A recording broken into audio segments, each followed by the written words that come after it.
questions. So if you go to 1871.cnf.io, that will give you an opportunity to, sorry? It'll be next slide. Okay, hold on, take a second, next slide. So you'll see it. So just go on your server, hit that link, and then you can ask questions for Howard when he comes up here. There'll be a Q&A part of the panel.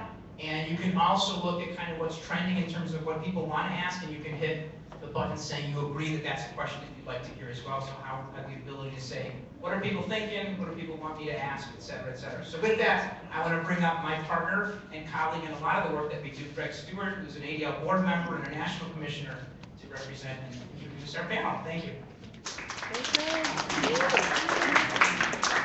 Thanks, Lonnie. I am pleased to be here tonight to also welcome you on behalf of the Civil Rights Executive Committee and ADL Network here at 1871, where we are joined by an esteemed panel who will answer and talk about a lot of things that are going on and will answer many of your questions. First, Howard Tillman is the CEO of 1871, where digital startups get their start, and the general managing partner of G2T3B LLC in the Chicago High-Tech Investment Partners. He's a member of Mary Emanuel's Chicago Next and Cultural Affairs Council and Governor Rauner's Illinois Innovations and Arts Council. A member of President Preckwinkle's New Media Council, an adjunct professor at Kellogg, and an advisor to many startups. He is the former chairman and CEO of Tribeca Flashpoint Media Arts Academy, and over the last 45 years, he has successfully founded more than a dozen high-tech companies. As Facebook's head of global policy management, Monica Pickard polices, this is what happens when I'm giving you a list of things to read right before the step, that determine the type of content that can be shared on Facebook and how advertisers, developers can interact with the site. Monica originally joined Facebook in 2012 as lead senior counsel and also spent time as the head of developer policy enforcement. Prior to joining Facebook, Monica served as resident legal advisor at the U.S. Embassy in Bangkok and served as assistant U.S. attorney for 11 years in Washington, D.C. and Chicago. Lastly, Stephen M. Freeman joined the ADL in January of 1985 as an assistant director in the legal affairs department and became director of the department in August of 1988. In November of 1998, he assumed additional responsibilities as assistant director of ADL's Civil Rights Division. As ADL's legal director, Mr. Freeman oversees the agency's legal work in such areas as church-state relations, discrimination, free speech, and hate speech, cyberhate and cyberbullying, bias crimes, immigration, and voting rights. In this capacity, he has prepared, coordinated, and supervised the preparation of a wide range of ADL publications. These include over 300 amicus briefs submitted to the United States Supreme Court and federal appellate courts around the country. In 1994, Mr. Freeman was awarded the League's Milton A. Sen Award for Professional Excellence. As Associate Civil Rights Director, Mr. Freeman plays an important role in coordinating ADL's efforts to monitor, expose, and counteract domestic extremism, to build relationships with law enforcement officials, and to promote security awareness in the Jewish community. Since 2013, he has also been leading ADL's Cyberhate response effort, working with major internet companies to develop strategies to counter hate online. Thank you. Howard?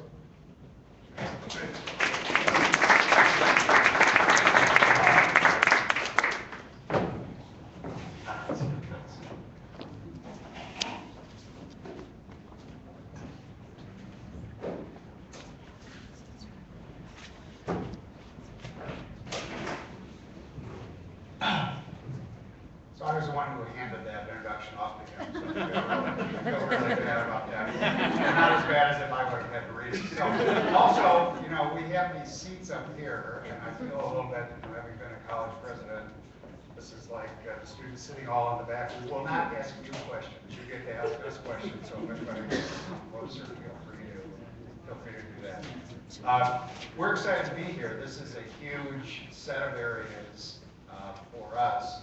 We have about 405 companies now at 1871, about 1,500 people a day, and much craziness across just about every industry and just about anything that's going on in terms of social and change and technology. So Facebook has been central to the last 10 years, really. I always describe the situation as Facebook putting a stake in the ground, and you could no longer be a dog or a cat on the internet. You had to actually be a real person. And this issue of authenticity was supposed to, in many respects, be an offset because it was supposed to come along with accountability and sort of constrain some of the sort of randomness of the web. I don't know whether today we would say that worked out as well as we sort of hoped it would. But let me just start by talking about the fact that each of the major platforms adopts terms of service and tries to use those to sort of govern the conduct of people. And I guess my first question for you, Monica, is just how has that worked out, and both in terms of sort of how challenging it is to define those, and then secondly, to enforce those? Both of those aspects are incredibly challenging, which is why my work is now boring. Let me kind of take a step back because I'm not sure if everybody uses Facebook or understands how Facebook works, but we have a set of community standards that set forth the types of content that are okay to post on Facebook, and then what's not okay. If it's not okay, that means we'll remove it from the platform. Cracking those lines is really difficult for two reasons.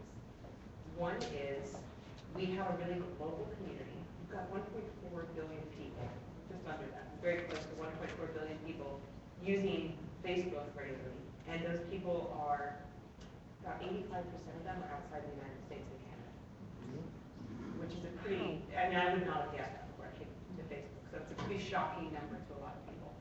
But if you think about what that means, it means you've got people communicating seamlessly who come from a lot of different backgrounds, have very different expectations about what types of speech are acceptable.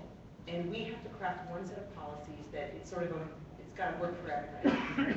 Because we're communicating, they're all post hunting, and a friend from Norway will comment on it, and a person from France will like that comment. We have to all be playing by the same rules. That's really hard. And we have a lot of very interesting internal conversations anytime we're thinking about changing one of those policies. Then there's the second challenge, which is enforcing the policies. We have, with almost 1.4 billion people using the platform, as you can imagine, we get a lot of reports of content that violates our policies. We have to make sure that the policies we craft can be enforced efficiently and consistently, whether they're being reviewed by a content reviewer sitting in Hyderabad, India, or California. And the same piece of content could be reported in different parts of the world. We have to know we're going to get a quick answer, and it's going to be the same answer. When we write something, when we write a policy, and we give that to our reviewers, we have to ask ourselves, is this black and white? Is it objective? For instance, we don't allow pornography. Well, what is pornography? And you cannot say to a reviewer, if it's tasteful, leave it up. If it's like kind of gross and sexual, take it down. You can't say that. People will not agree. And the reason I know they won't agree, I'll kind of share this little anecdote with you. About a year ago, we did a test of some people internally who had very strong feelings about this and said maybe we can be a little more general with our reviewers. And so we created a test where we showed some images that had been recorded on the platform, and we said, go ahead and answer these confidentially, and we'll compare everybody's answers internally. There was very little alignment.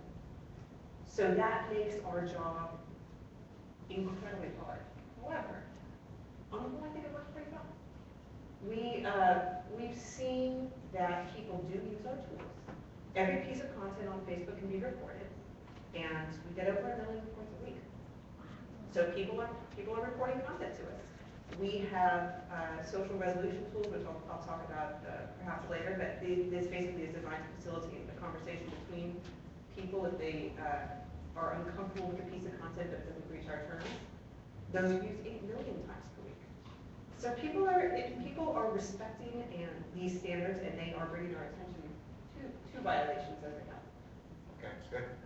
So, in the spirit of cultural mores and the differences in generations, I'm going to look at this a lot because this is how I track the questions that we're going to have voted on in the audience. It's not that I'm really checking my email, but okay.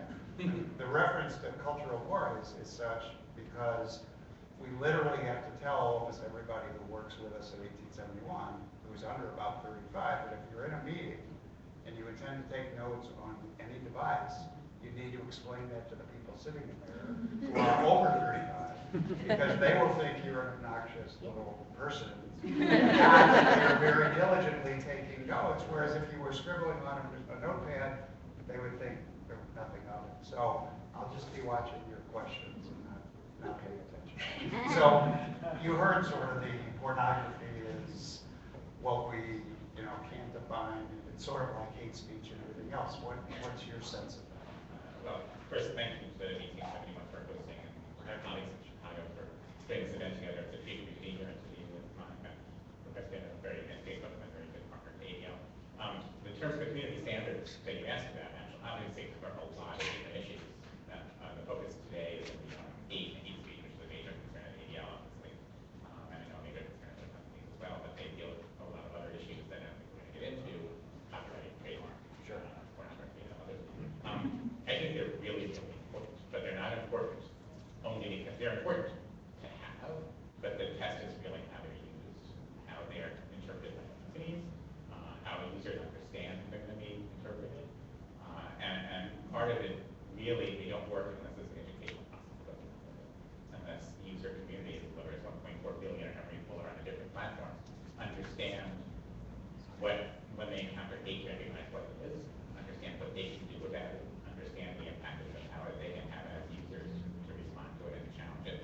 Because no matter how big reviewing teams are, there's no way, given the volume, and I think what the market usually thinks themselves, there's no way in real time, given the scale, that they can monitor themselves, so they have to realize users. And one of the roles that I see us and others in the civil society playing, and nonprofit world and other interest groups playing, is helping people understand that they have things that they can do and tools that they can use when they see something like this. So in that regard, if companies having a community in terms of service, it's very important for us to be able to tell people who come to us and complain, there's something you can do about it, here's what you can do, you can flag it, you can expect that the company will respond when you flag it, and review it, and take it down if they're violating their terms of service, and hopefully you can use an explanation if they decide not to take it down, why they don't think it violates their terms of service. And that communication is critically important to people understanding that the burden isn't just on the companies.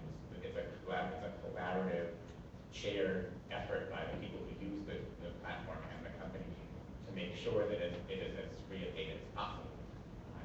And that the users are living up to what they say they're going to do when they sign the agreement.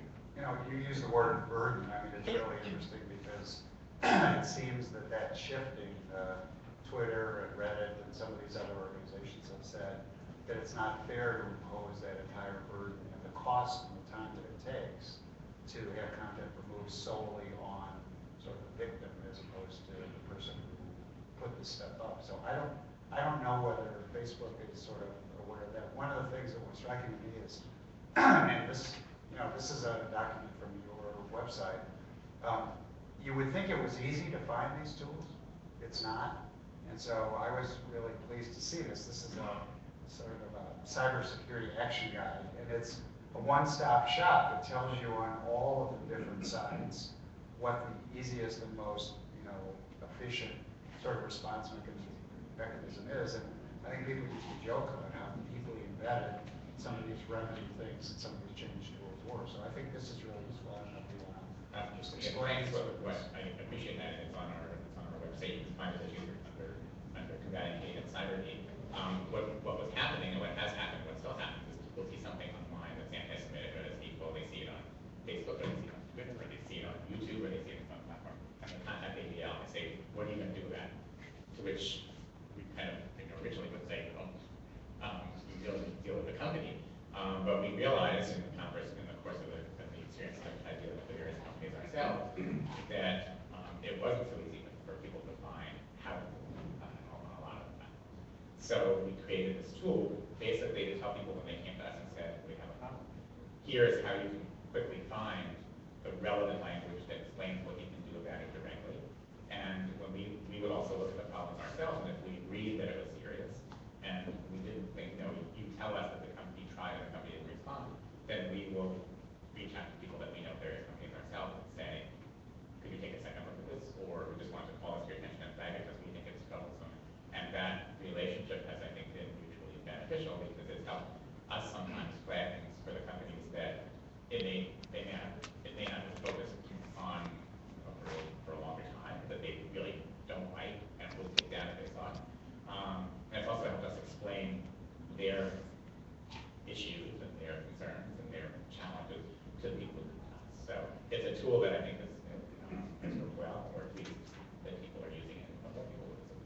So one of the first questions is, what's the process in terms of taking the post down, and how long does it typically take?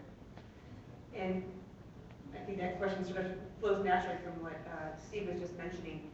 It is, you mentioned whether or not, the question of whether the burden is fairly placed on one group or another, and I think it's not about whether it's fair, it's about what works. And the practical reality is that it only works if the community, on these large platforms, not just Facebook, but Twitter's and YouTube's of the world as well, it only works if people in the community are willing to flag this content, so they have to understand what the tools are.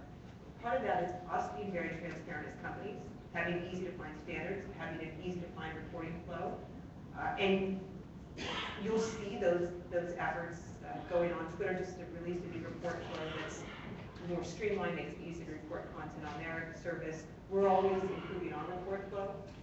There's a team of people at Facebook that test the report flows, how they're working in different areas. The goal is to make it, to actually increase reports. The goal is to get people to use it more. It's not to hide it and to use it less.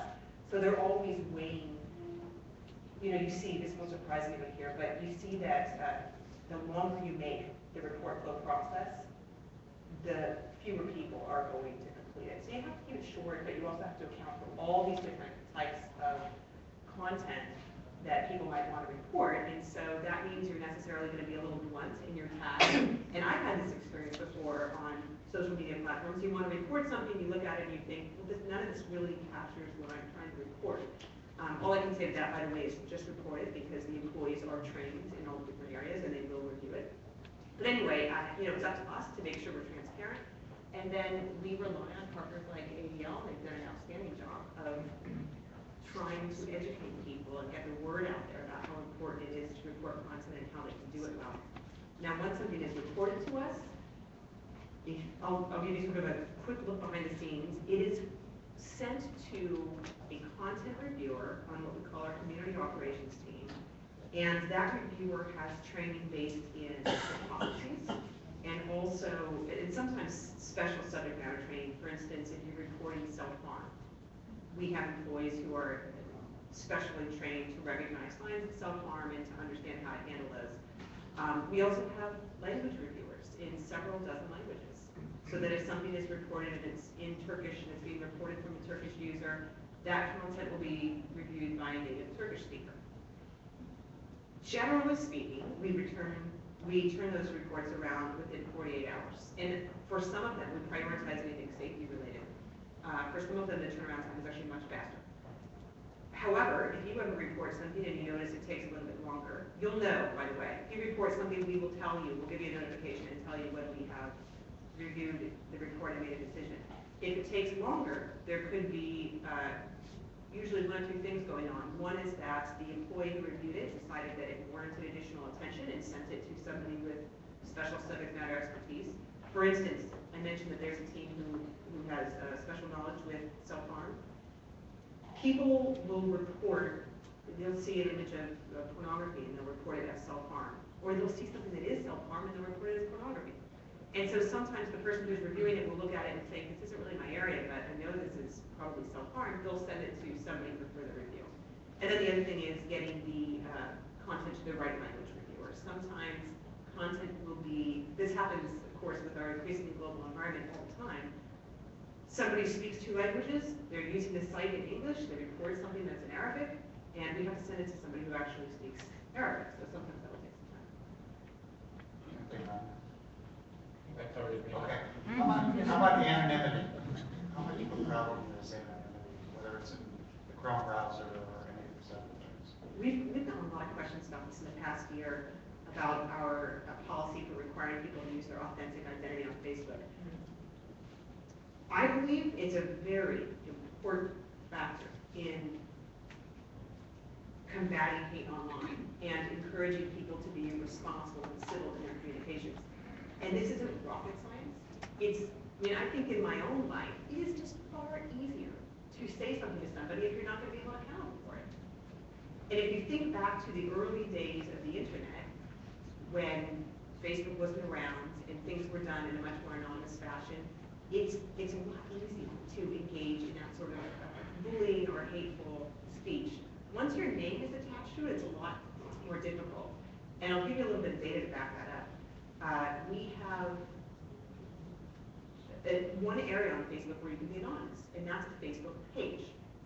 So when you go on Facebook, you create a profile, and that's your Monica Bicker, here I am on Facebook, that's my profile. But let's say I want to support an organization, or I'm a member of a club, or I have a pet. I can create a page. And the reason that we don't require a name on a page is because often businesses will do this. The White House has a page. They don't want to put the poor name of, the young admin up there with all kinds of emails. So we allow that to happen, but it's a privilege, not a right. So if we see that somebody is close to that line and there's speech that maybe doesn't violate our policies, but it's pretty offensive, we will send that person a message saying, you can have your page on Facebook, we're going to unpublish it until you put your name next to it. And the vast majority of those pages go away. Yeah.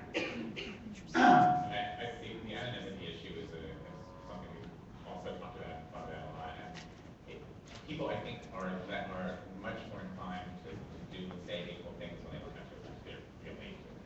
And we've seen that across, not just in social media, not just timers, but like I mentioned in the old days.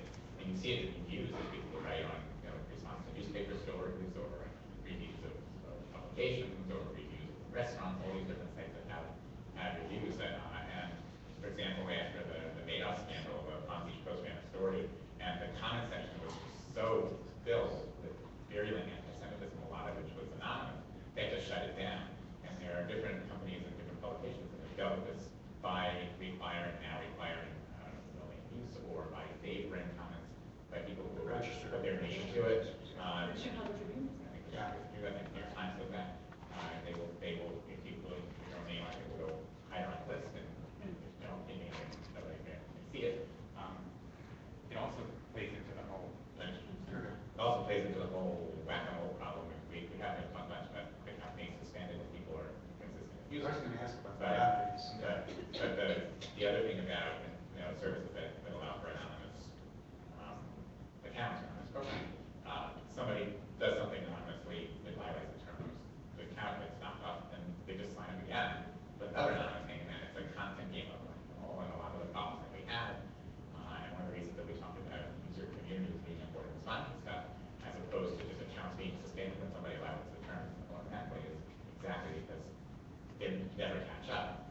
If somebody just says something violent in terms of service, and the service that allows that anonymous comments, and it's taken down, put up another account, does something equally as bad, and it's a constant back and forth that never really ends, and it's not really a good solution to the problem. So what can you do in the way of, sort of punishments or reprimands, other than just, if you have someone who's, is there a sort of a measurement or a standard for use, and then after a certain amount of time you shut down the account? Yes, it's pretty graduated. So, there are, I think the vast majority of people using Facebook are pretty well intentioned. And you see policy violations. For instance, somebody posts a really gory video that, and they say, isn't this great, this is hilarious. And it might just be, a teenager who hasn't really thought this through, and it might violate our policies. We don't allow people to celebrate graphic violence on the site. We will send that person a warning, we'll remove the content from the site. However, if we see repeated patterns of violations, the consequences go up. It depends on whether, if you post child pornography, your account's immediately gone, and we report child pornography to the National Center for Missing and Exploited Children. But depending on what the violation is, you might get a warning with your content removed, you might get what we call a feature block, or you can't post to your Facebook page for 24 hours, that sort of thing, but the consequences go up. So, is this an issue that is sort of age-bound as well? Does Facebook interact with schools in any sort of organized fashion to try and either educate or get involved in what's going on there? When Steve mentioned our partnership earlier and how important it is to get the word out, with that same goal in mind, we do a lot of outreach to schools. Remembering again how large we are and how global we are, we can't unfortunately go into every school or every school district and spread the message that way. So what we try to do is come up with teaching kits that can be used at scale by educators around the world. And we've done that too. In fact, we created a Cyberhate curriculum for high school kids, which is on the website on the same page as the action that you mentioned before. Looking at schools really opens another door, which is the issue of cyberbullying, because one facet. The only thing we don't know, it just passed the law. Right. And it's something that's, the intensity of it, I think, is greater than some of just the hate comments or the hate things that show up on Facebook page occasionally, because the impact it has on kids, first of all. And the fact that they're on their smartphones or their tablets or their computers all day long, at home, at school, and it's hard to function without it. And if they're the target of bullying, it has it's different. I don't know if the comments are different to kick somebody off when they're found to be bullying somebody else. But clearly the tools there also involve finding people who can talk to them, allies who can speak up for you, counter speak to them later, make it part of that. But one of the things that we've been doing working with schools is trying to get them to deal with cyberbullying, even if it takes place off campus, if that's an impact in the school, that there should be reporting mechanisms for kids to come to trusted adults, teachers, counselors, and have the school do something about it and make it be a teachable moment, and for both the things that the kid could be bullied to do and also things that the school can do to educate the dangers of it. Because it does happen. We've seen plenty of really sad stories about where that can lead. So when you talk about safety issues, when does this sort of migrate from something where you're going to handle it to something where you feel you have an obligation or a policy with respect to law enforcement? If we see that there is a threat of physical harm to somebody, our terms allow and federal laws allow us to report that to law enforcement, and we do. So for instance, I mentioned earlier in the area of child exploitation. If we see an image of child exploitation, we refer that to the National Center for Missing and Exploited Children, and they have relationships with law enforcement. That's something that's all the major platforms do, and I think do well. But there's a spectrum of types of abuse that you see on social media, and when it comes to something like the cyberbullying, you will see stuff that's very pernicious that can lead to minors becoming so desperate. You know, we've seen young people kill themselves after being targeted with harassment, and then you also have people who make insensitive comments. You know, it's sort of the whole thing. And so we try to provide a variety of tools, one of which is called our social resolution tool. And I've said it before that I might want to talk about this a little bit. I think it's really cool. So maybe I'll take a second to explain it. This is a tool where if you report something to Facebook, we'll give you the option to report it to us. We will also say, let's say that I post a photo of Steve, and he really doesn't like it because he was doing something super crazy and, you know, partying. He's a very good photo. So, yeah, it's happening wrong. So that if he reports that to Facebook, they're going to look at it and say it's a picture of a guy dancing on a table with a lampshade on his head. Like, we're not going to do that. No, I'm not saying that. But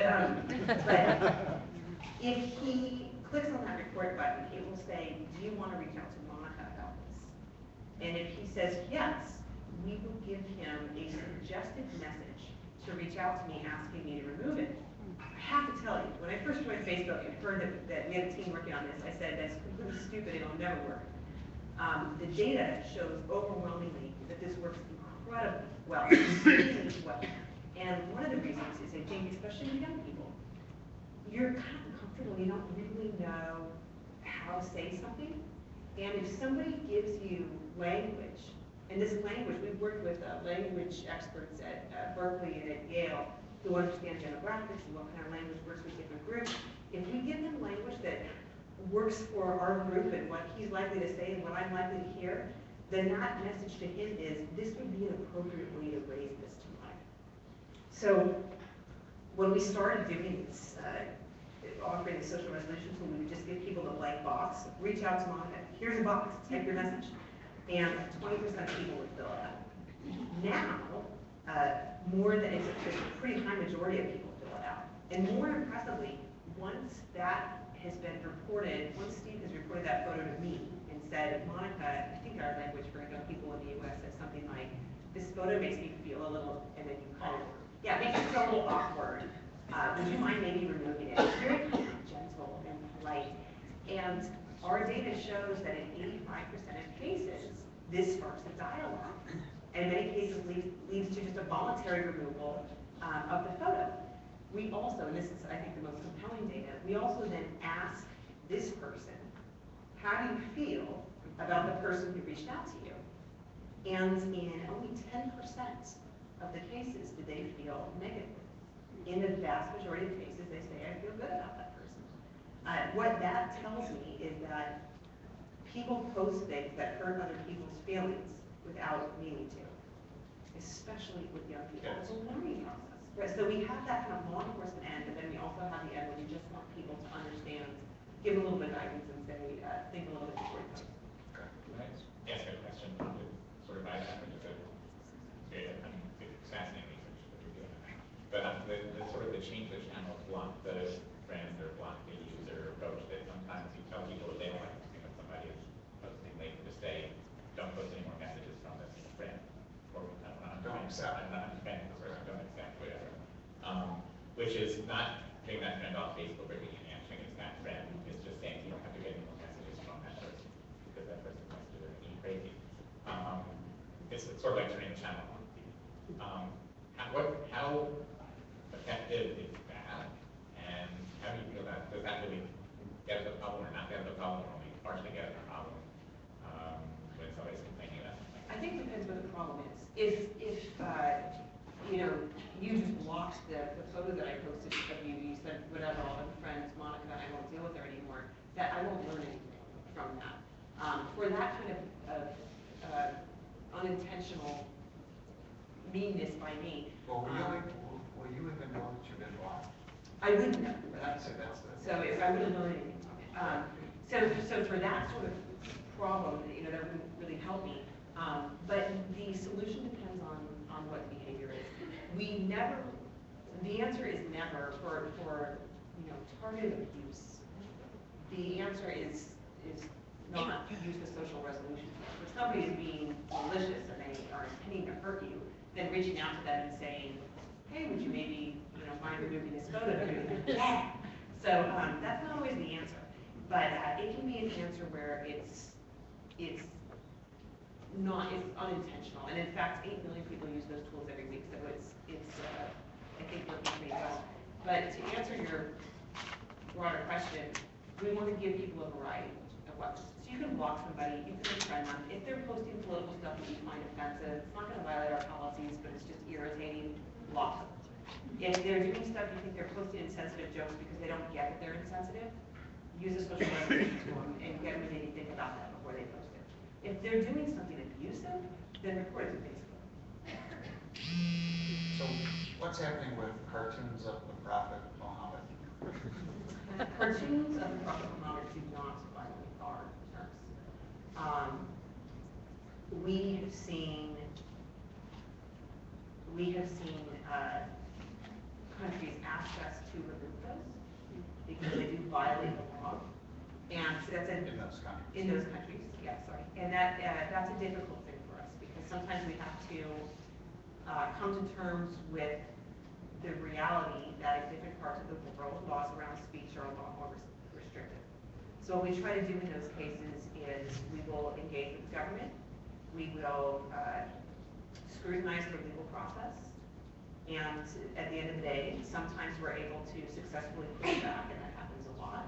Sometimes we will have to block speech in that country, meaning we'll make it unavailable to the people who are accessing Facebook from that country. So today, Twitter was threatened by ISIS. So is that a concern for Facebook as well? We've taken a stance against terror-related content, and our employees who work on this are very seriously committed to it. So for us, hearing that a group that's extremely violent and wants to cause harm to a lot of people would also like to cause harm to Twitter employees, you know, it fits, frankly, with their ideology. I don't think it's going to change Twitter's approach, and it doesn't change the way that we see either, that content doesn't belong on social media. But I think I think what we try to focus on is what is the right thing for our community, and then we'll do what is necessary to make sure that our employees have the resources and the security that they need to enforce those standards. Yeah, I was to what I said before, although I think it's related to this too, which is the difference in the laws in other countries and the need to comply with laws about certain things not being prohibited, like the voting as our pictures of Muhammad. But something that we hear a lot is because of the American First Amendment, stuff is allowed here that you can't allow in other countries. But Facebook is bound by the First Amendment. And I think a lot of people don't understand and sort of assume that you are, and that all the companies that are based in the United States are.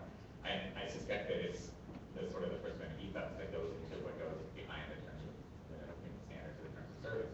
But how much do you think talk about the First Amendment in the course of your decision making and what to allow and not to? We really don't. And you know, I'm an American lawyer, and I come very much from that. Yeah, I come from that tradition. But when you're dealing with this global community where 85% of the people using Facebook are from outside the U.S. and Canada, talking about the First Amendment isn't particularly useful. So we focus on what is necessary to give people the safety and the freedom to engage on the site. You walk around Facebook and you talk to anybody on campus and you say, what's the mission of Facebook? It's almost like a mantra. It's about connecting the world. It's about getting people to share. People are not going to come to Facebook and share if they don't feel safe. So we believe in free expression. We want people to share, but we also recognize that in order to facilitate sharing, we have to have some rules. I think a lot of people would say, non-Americans would think of this conversation. Of course, I have a First Amendment right to put whatever I want on Facebook. Yes. And I'm sure that you hear that, We do you hear that. say that, and it's interesting, actually, a little surprising that not true. We're a private company, and so we do what we think is best for our community. We're focused on what we think, in our community standards, we're focused on promoting expression and sharing. And that necessarily means that if something is dangerous or attacking a person, we want to take that seriously because it's going to chill speech and sharing. So what have you guys done with respect to this new European legislation about the right to be forgotten? Is that starting to affect the way you process sort of timelines within Facebook? The short answer is no, not really. It's that decision, of course, the legal landscape will continue to develop, but we're a very different platform than Google. And on Facebook, you do have a lot of rights in terms of controlling your profile, deleting things from the site. And that has put us, I think, in a good position with our community that I think people feel fairly empowered to communicate and be seen the way they want to be on Facebook. Has Facebook considered an age minimum to mitigate cyberbullying? We do have an age minimum. You have to be 13 to use Facebook. I will just say that we also have some extra protections for young people on Facebook. So if you're in that 13 to 18-year-old range, we recognize, for instance, with bullying, a lot of it happens offline. You know, I see you at school and everybody's making fun of your t-shirt. And later on Facebook, we say, nice t-shirt. You know, to a reviewer, that looks like a compliment. And so with young people, we err on the side of trusting that if they are reporting something to us, and it's mentioning them, it's talking about them, there's a reason they're reporting it to us. So we have broader bullying protections for minors. Steve, what are companies doing to try and sort of control some of this activity, the hate speech that's going on within companies? Well, I think what they're trying to do, and I've seen this across, is they're trying to say, we don't need government regulation, we don't want government regulation because our terms of service and we enforce them properly are the best way to deal with this problem. So you're talking about the platforms. I'm talking about the fact that since people are spending 12 to 14 hours a day at work, it's clear that some significant portion of this conversation is not going on at home at night, but is going on during the business day. Well, obviously, companies can have their own rule about people going on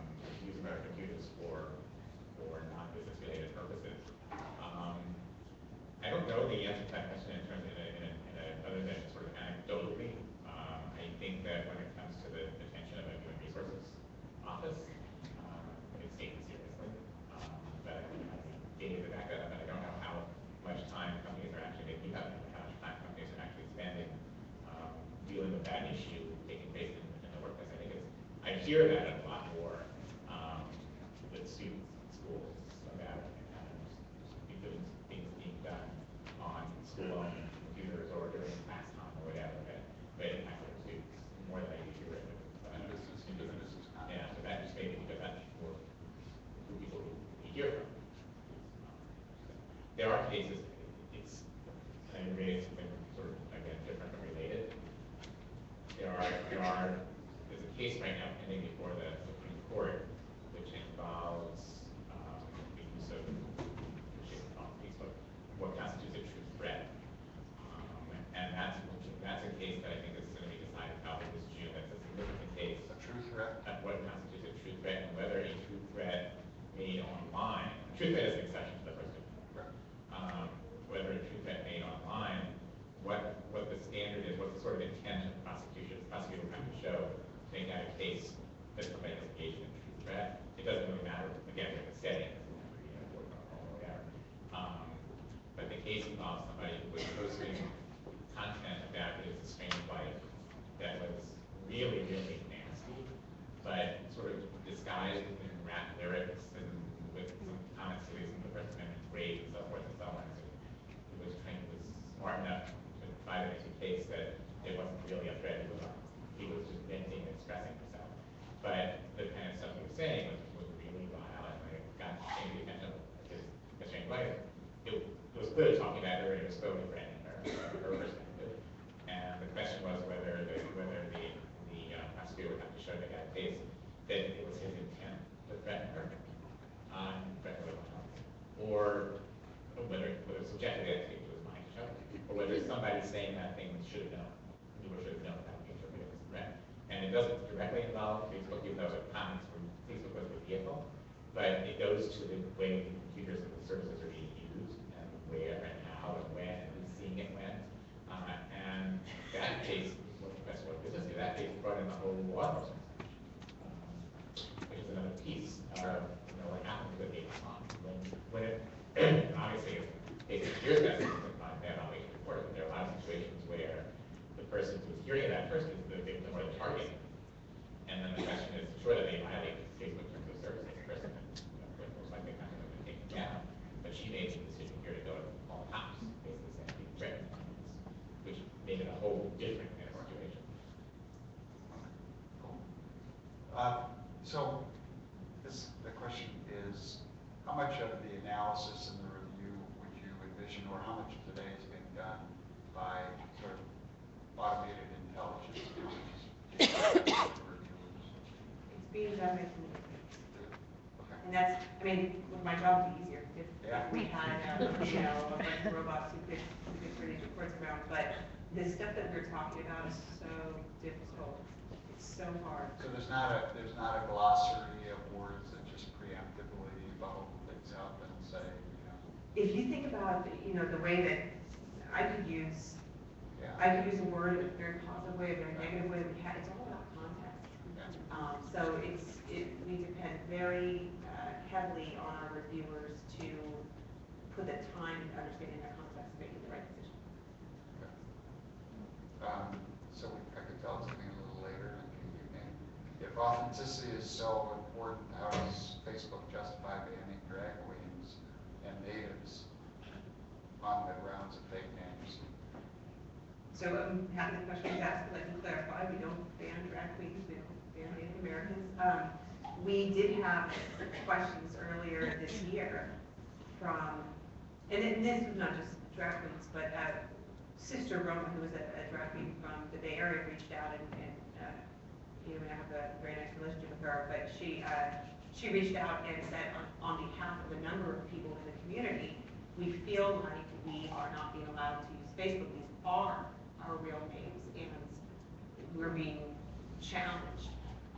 We've made some improvements to our system, and we're continuing to make improvements to the system. And those improvements are designed to make sure that people can show us that, for Sister Roma, we want her to be able to show us that Sister Roma is her real name.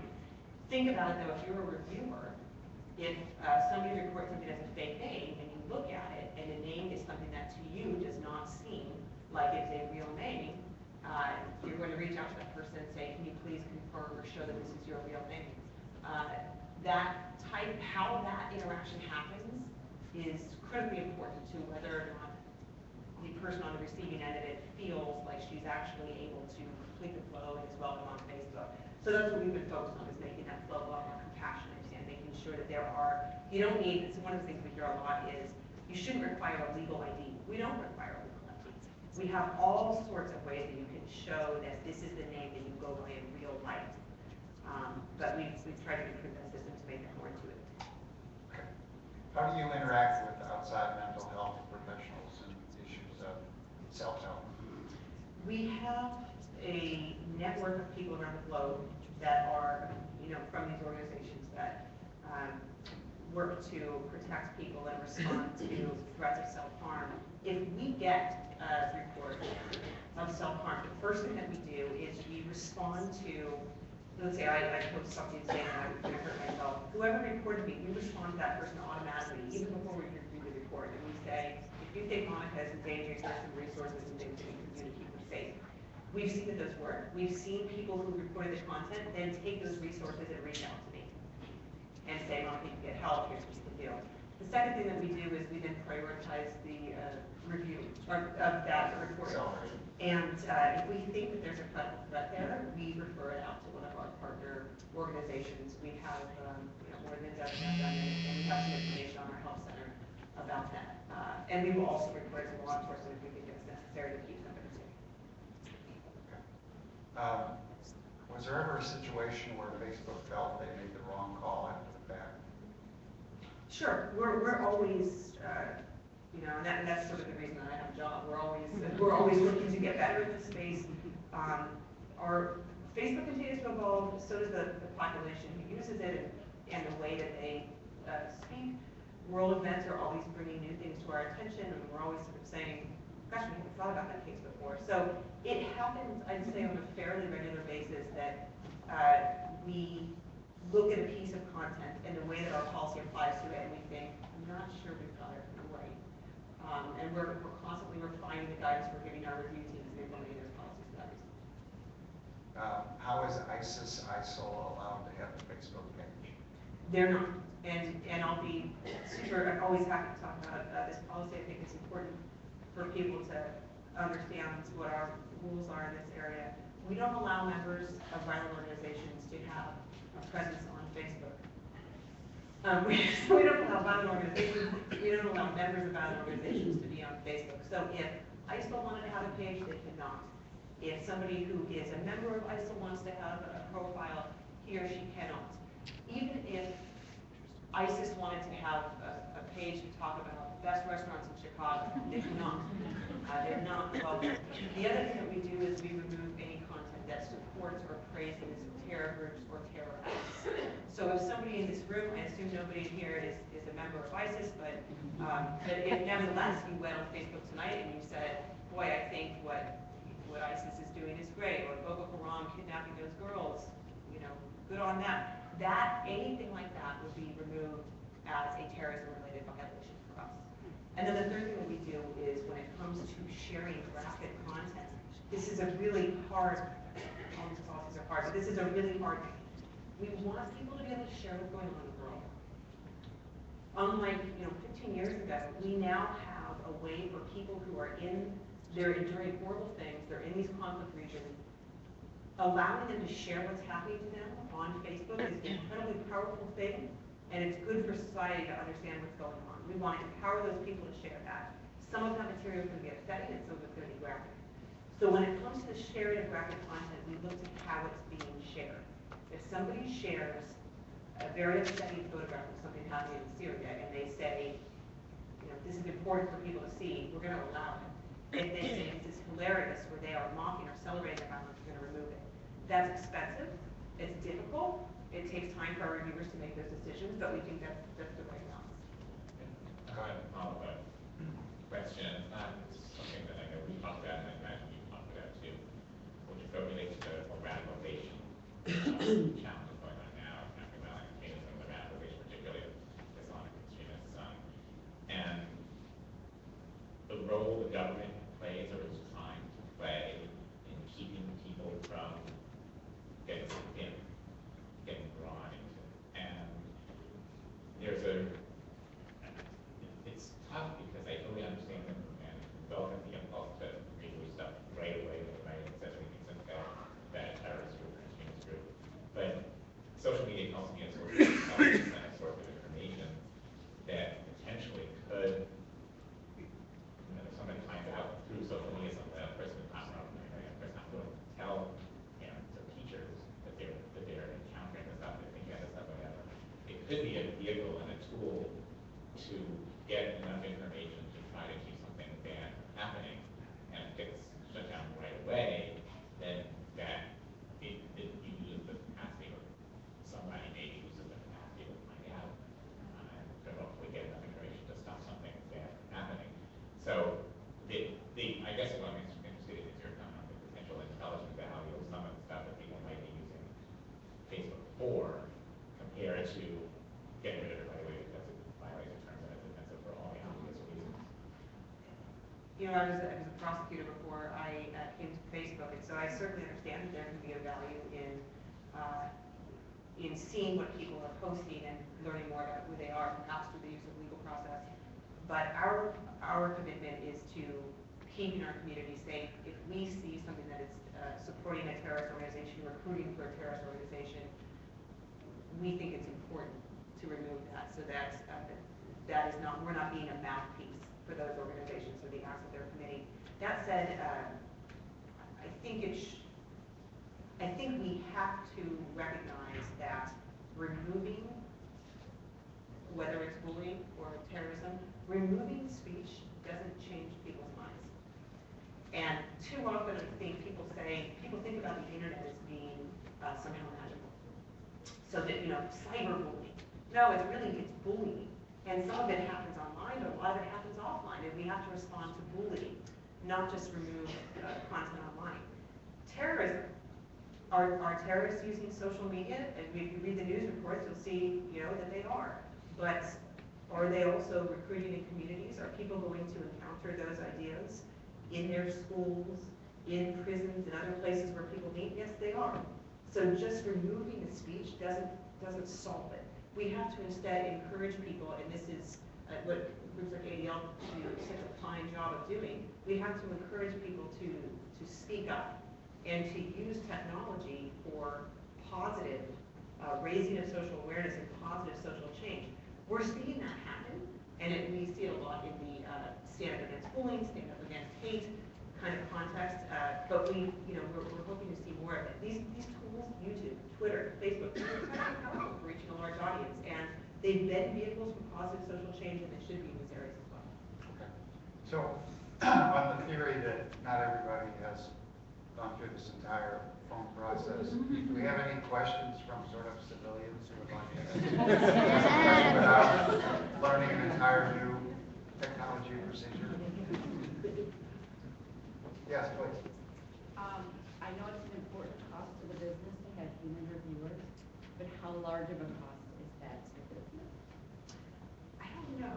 I don't know the numbers on it. I'm lucky that I don't have to deal with that part of the business. But I can say that human beings make mistakes, and that is one of the challenges we have. The review process is very manual in that sense, and we have very high accuracy rate, but with as many reports as we get, we're still going to see mistakes. We have to engage in a lot of training and a lot of quality audits, so it's not cheap. So would you say $1 million a week is the report? Yeah, we generally have, of course, it changes every week, but we generally have more than $1 million. Right. Is it possible to take that content that was... Could you just give your name and your social security?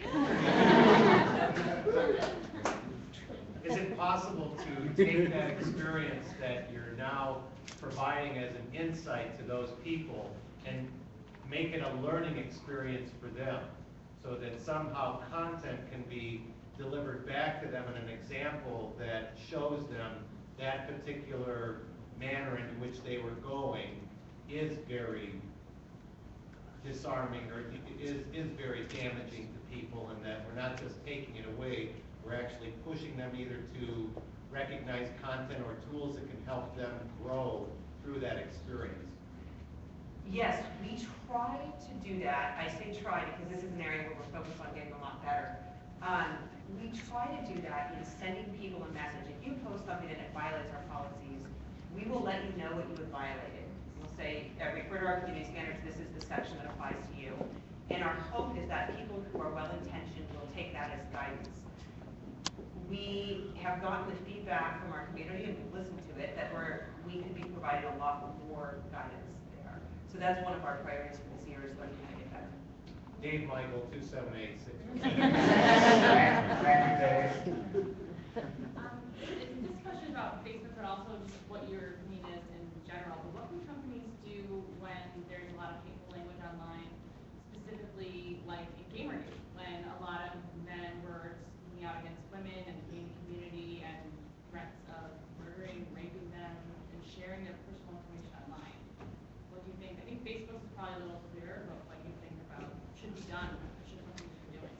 There are two issues there. One is having the right policies in place. And I think that if you look at a lot of platforms, you'll see that generally the will is there to remove. For instance, it's a violation of our policies to harass somebody, to share their personal identifiable information, to threaten them with violence. I mean, all of these things are policy violations.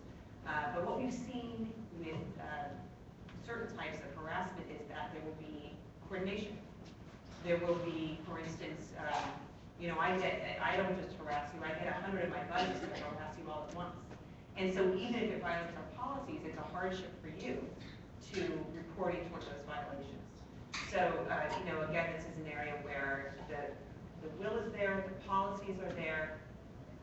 We need to be thinking creatively about what kinds of tools we can offer to make somebody's job easier, make it easier on the people who are enduring harassment. So that's this burning question again. And it's actually because, I guess, was it 2 weeks ago, the article in the New York Times that sort of said these things take on a momentum of their own, and people just sort of pile on, and they don't, almost irrespective of what the original thing was, just for the sake of adding to the sheer volume of sort of bullying that's going on. I think one of the problems with gaming in particular is a lot of the comments are in real time, unlike Facebook where there's a post that somebody can review. There are different aspects to the issues of gaming. One is characters and how we're going to characterize the games, which is the issue that hopefully people will be educated about. But the other issue is players as they're playing making comments back and forth, and just like some of the internet services which are fleeting, where the messages don't stay there, it's not like something that's posted or liked or tweeted, and you can go back and look at what the person said and have a human reviewers review it. When it's live and it's in real time, it's something that's really hard to deal with after the fact. To say, even if it violates terms, even if you sign conditions saying you're not going to do that, if it just, if a comment somebody makes in a conversation while you're playing and the comments go away when that session of the game ends, it's really hard to review. So there's in some ways, it's a much bigger challenge. We've talked to folks at Microsoft who are dealing with this issue in the context of Xbox gaming, and they have a large team thinking about it, working on trying to figure out ways to watch stuff in real time and to educate users as to why it's not acceptable, and to sanction users who continue to do it when they get complaints about them and so forth. But it's a whole other level of challenge that I think what Facebook faces with reviewing stuff that's posted. And one thing we haven't really talked about so much, but there are so many different manifestations of hate online in so many different ways. It's not just social media. It goes back to the original hateful websites and those reviews that I mentioned, and goes to social media. And gaming is right now one of the biggest challenges because of the fact that it's so temporary, so fleeting. So I agree with what Monica said, that the terms are there, and really as we educate people to report stuff hasn't happened, and maybe to take screenshots or otherwise save evidence so they can show it and support it. One of the other questions was, will the terms of service and conditions differ for Facebook at work? With any set of products that Facebook, and then there are, Instagram is a different platform that we have, but with any product that comes out with Facebook, you will see that our community standards, Instagram has community guidelines, but you'll see that our terms will reference our community standards. So, and if not, they'll reference a different set of community guidelines. But these are the guiding principals that are reporting to all of our products, so you're likely to see a lot of uniform. Instagram is still operating sort of independently in terms of the sort of the controls. It's a different kind of experience for sure, and it's a different community. It's a lot of fun. If you haven't, people who haven't tried it should try it. But you'll see if you look at the community guidelines that we have on Instagram that all those same principles are there. Other questions? All right, go back to my machine. Can communities be relied upon to police themselves, and should they? Well, I think there are several different ways to that school. I mean, the community, the companies play an important role, the user communities play an important role, the whole education process we talked about, organizations like ADL, teachers, corporate leaders, political leaders. It's really not something that any one group by itself. The companies can't do it by themselves, users can't do it by themselves. But I think everybody working together can really have an impact greater for the sum greater than the whole, and double greater than whatever you're trying to say. Yeah. It's a challenge, and it's working to kind of make it everybody take an important constructive role and work together. So we were pretty clear on terrorism. This says, should Holocaust denialism, racism, and other forms of hate speech be protected under the First Amendment?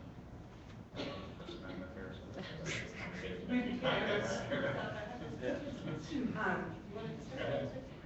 So, again, we don't think about this in the First Amendment construct. We think about what makes sense for our community. The First Amendment would allow us, if you apply the First Amendment to Facebook, we would allow a lot of hate speech. In fact, we made the decision in our policies to not allow hate speech. We define that as a serious attack on a person or a group of people based on race, religion, gender, sexual orientation, what have you. That type of content we will remove. That said, there are other types of speech that depend on who you ask in which part of the world, people will say this is clearly hate speech, or in my country this is illegal as hate speech. It's not necessarily going to rise to a violation of our standards. And you mentioned sort of a variety of ways of testing some of these standards and experimenting with that. Is there a formal mechanism to go outside of sort of just talking to the people in the company about what they think about certain things? Is there any kind of crowdsourcing or any kind of way of pulling in really a measurement of what the community beyond the Facebook sort of world? Our community of people who use Facebook is an extremely important resource for us understanding where our policies might not exactly be right. We also engage, that it's not a mistake that Steve and I work together frequently. We engage with a lot of groups on a lot of issues because often, at ADL, they hear from constituents every day. And that's information that can be very useful to us in understanding what's happening. If something's going on in a region of the world where my team's not very familiar, and I should say, my team's based all over the world, we have a lot of diversity, but we're not necessarily going to understand an issue that's going on in Peru. So by having relationships and engaging with groups, community groups, advocacy groups, government officials will reach out to us, and just saying our ears are open, we want to hear from you, we want to understand what's going on in the community, that's what brings these issues to our attention. Great. All right, good. I think we're done.